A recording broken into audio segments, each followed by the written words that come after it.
I applied my heart to know wisdom, and to know madness and folly. I perceived that this also was a chasing after wind.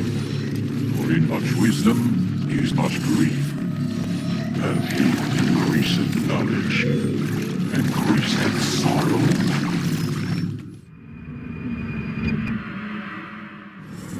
I've got a problem. I can't anchor him to the memory. Too much psychological trauma. He's rejecting the treatment, retreating. Desmond, I need you to try and relax. Let me try and stabilize him. Focus. Listen to the sound of my voice. Recognize that what you're seeing isn't real. Just a picture of the past. It can't hurt you. Damn it. It's not working. Give it a moment, mister. He'll adjust. The first time is never easy. We're losing him. That's enough, Mr. Mann. We need to pull him out. Now. All right, Desmond. We're going to try and bring you out.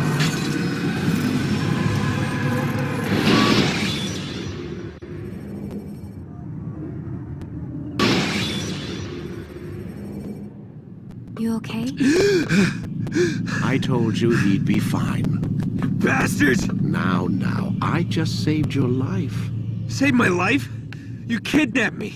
You strapped me into that thing. Animus. It's an animus. I don't even know you people. Why are you doing this to me? You have information we need, Mr. Miles. Information? I'm a bartender, for Christ's sakes. What do you want me to do? Teach you how to mix a martini? We know who you are, what you are. I don't know what you're talking about. Don't play coy with me. There isn't time. You're an assassin. And whether you realize it or not, you've got something that my employers want. Locked away in that head of yours. But I'm not an assassin. Not anymore. Yes, your file indicated as much. Something about an escape. Most fortunate for us. What do you want from me? For you to do as you're told. The Animus will allow us to locate what we need. Once we have it, you'll be free to go. I am not going back in there. Then we'll induce a coma and continue our work. When we're done, you'll be left to die. Truth be told, the only reason you're still conscious is because this approach saves us time. You're insane. So what is it, Mr. Miles? Live or die? Lie down.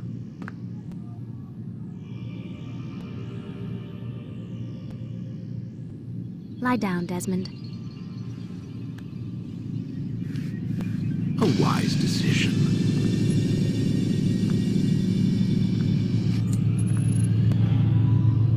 Whoa. Where am I? You're inside the Animus. Which is... It's a projector that renders genetic memories in 3 dimensions. genetic memory. Seems you'll need a bit of a tutorial. Very well. We'll start simple. What is a memory, Mr. Miles? It's the recollection of a past event. Specific to the individual remembering the event. Yeah, sure. What if I told you that the human body not only housed an individual's memory, but the memories of his ancestors as well? Genetic memory, if you will. Migration, hibernation, reproduction. How do animals know when and where to go? What to do? That's just animal instinct. Now you're arguing semantics, Mr. Miles. Whatever you call it, the fact remains. These creatures hold knowledge absent the requisite first-hand experience. I've spent the past 30 years trying to understand why. I discovered something most fascinating. Our DNA functions as an archive. It contains not only genetic instructions passed down from previous generations, but memories as well. The memories of our ancestors. And the Animus lets you decode and read these DNA files. Precisely. But there's a problem. This is the specific memory we're trying to access. Unfortunately, when we try and open the memory, your mind withdraws. You lack the confidence to step into your ancestor's body. That's what happened earlier. You got knocked out of the target memory and pushed back to a more stable state. Why? It's your subconscious. It's resisting. We've found similar reactions among patients who undergo hypnosis to relive traumatic events. They can't jump directly into the specific memory. They need to be eased in. Even then, there can be problems. So how do we fix it? We find a memory you can synchronize with, and we move forward from there. You'll get used to it. This is the closest we can get, so it's where we'll have to start. I'm uploading the tutorial program now.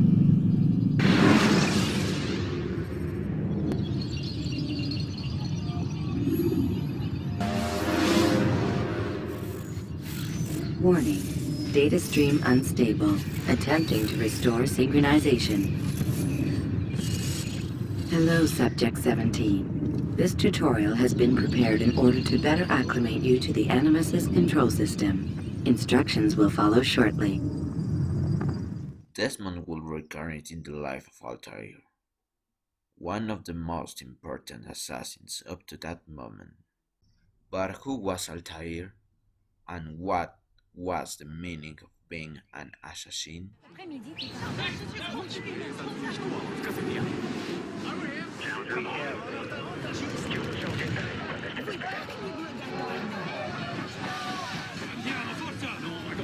Puedo matarte a disparos. Si è volatilissato. Me ne vado. Ecce che togli il peccato a mondo. عارف وراك اللي جبانها. ليس مهما كما ظننت ساسا. دانيال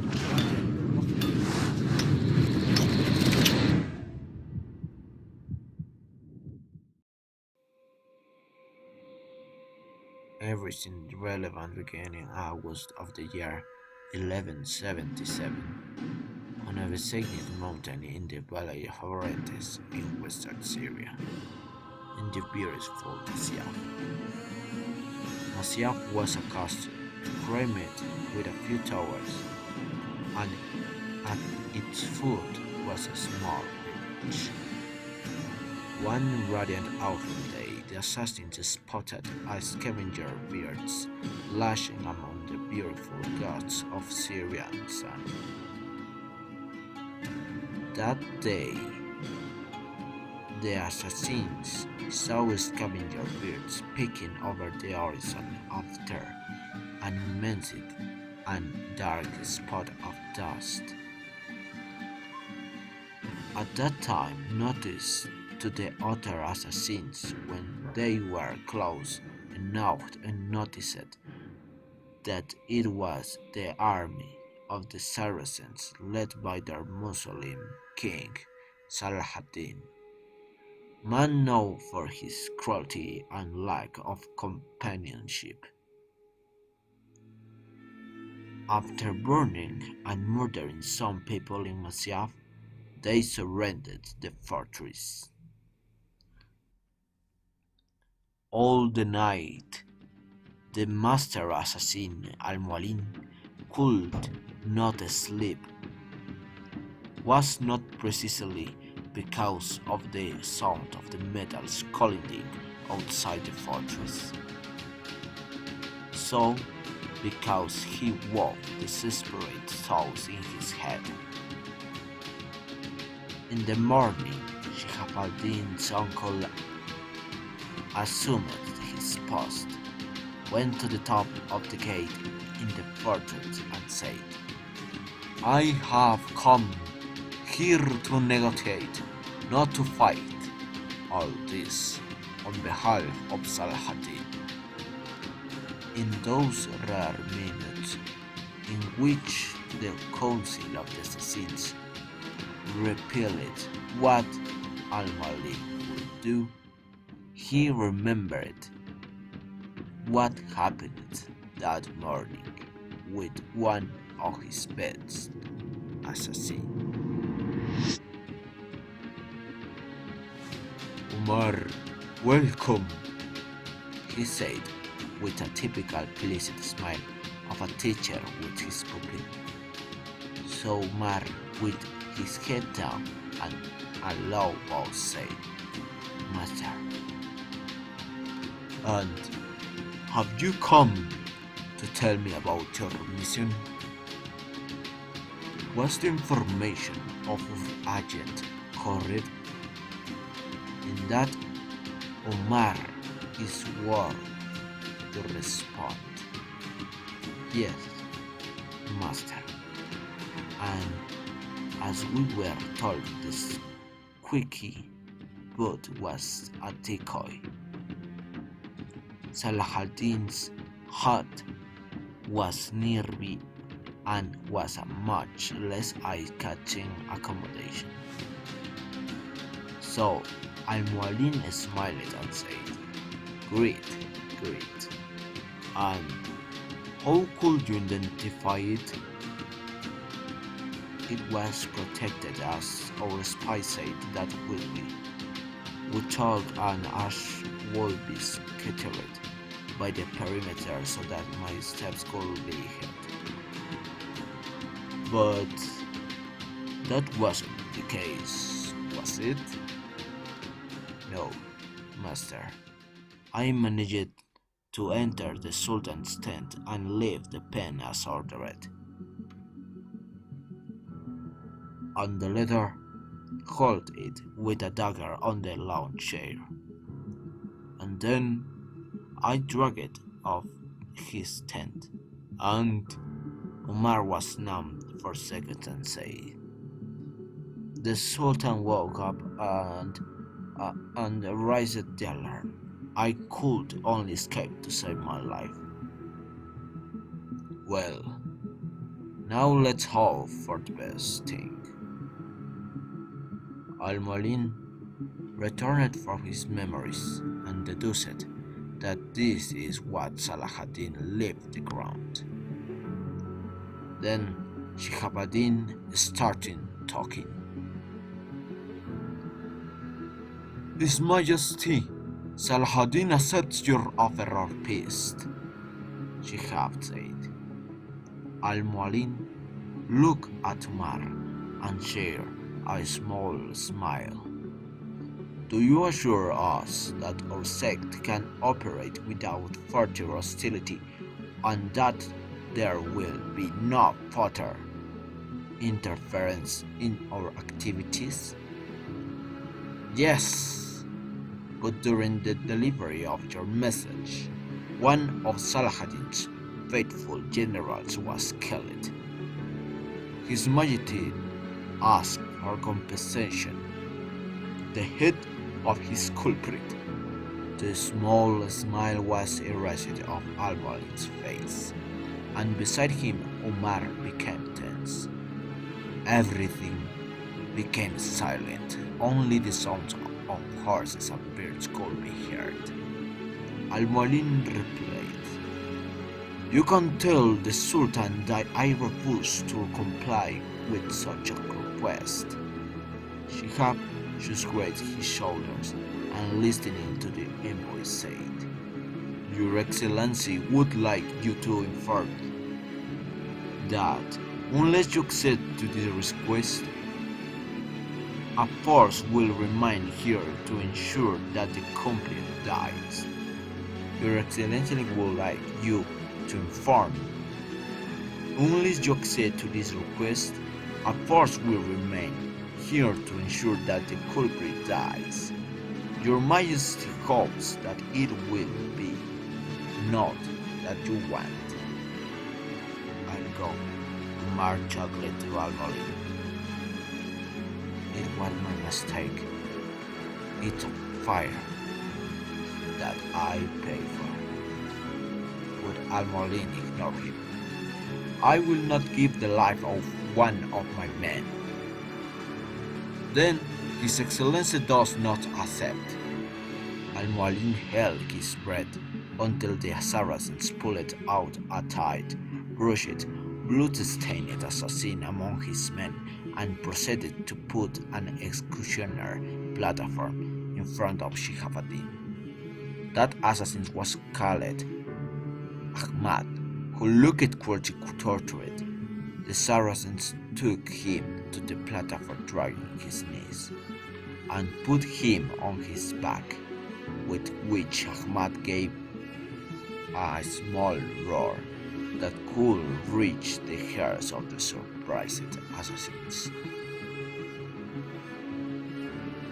If your man takes his place, he will excuse it for the life of his assassins and will take the peace treaty, said the boy.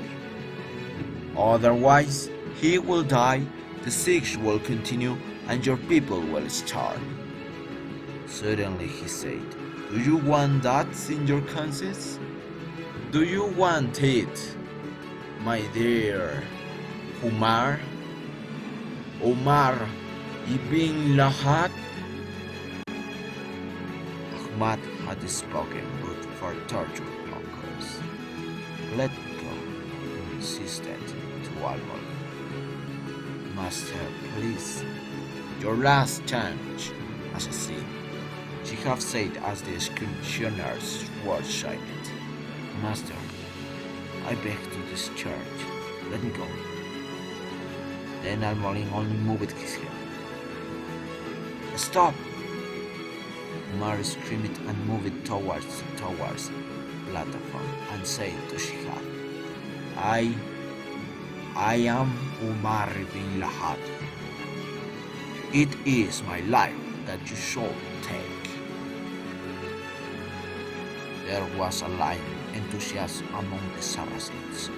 Shihab smiled and assumed, then ordered the executioner to back off. Cut.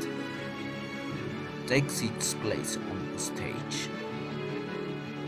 Omar turned around Al-Mu'allin and who looked at him with eyes flushed with sadness. "Master, I ask you one last favor. Take care of Al-Tahir.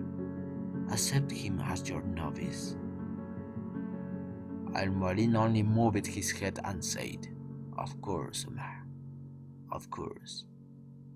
Umar made all the road and would take him to the platform already in the door. A Saracen sentinel opened him and Umar choked the door. Until a voice is heard behind him. "Father!" The sound of a few feet running paused. "Father!" He endured the anguish in his son's voice and closed his eyes thickly to imprison the tears. Walked out the door. The sentinel closed the door behind him. They took Ahmad off the stage and Umar, when they crossed paths with him, trying to communicate tranquility with his eyes. But Ahmad couldn't look into Umar's eyes. At the same time, they placed Umar in the same place of Ahmad, where he could see the executioner converging the sunlight and beyond the beautiful sky of his earthly life. "Father!"